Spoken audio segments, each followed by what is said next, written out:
ফ্যাসিবাদ বাংলাদেশে জন্ম নেবে না।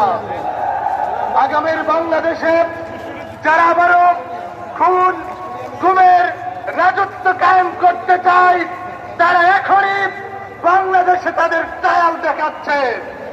আমরা দেখেছি তারা এখনই আমাদের মায়ের বোনেদের ইজ্জতের উপর তারা হামলা চালিয়েছে।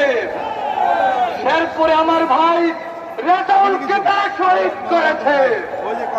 আমরা ইতিপূর্বে যেমন দেখেছি ডাক্তার ফায়েজ আহমদকে যেভাবে আইন শৃঙ্খলা বাহিনী দ্বারা হত্যা করা হয়েছে, শহীদ করা হয়েছে, আগামীর বাংলাদেশের একটি দল সেরকম ভাবে ফ্যাসিবাদী রাষ্ট্র কাঠামো গড়ে তুলতে চাই।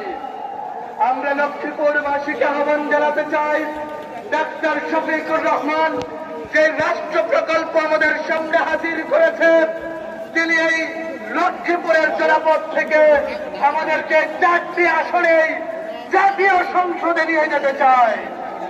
সংগ্রামে উপস্থিতি, দুর্নীতির অন্ধকারে আমাদের বিবেক এখনো হারিয়ে যায়নি।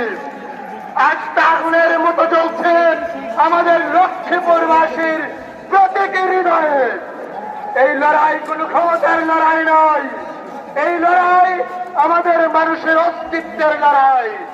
এই লড়াই এই বাংলাদেশের মানুষের অধিকার আদায়ের লড়াই। সংগ্রামী লক্ষ্মীপুরবাসী, ইতিহাস তখনই বদলায় যখন আমরা আমাদের ভয়কে জয় করতে পারবো।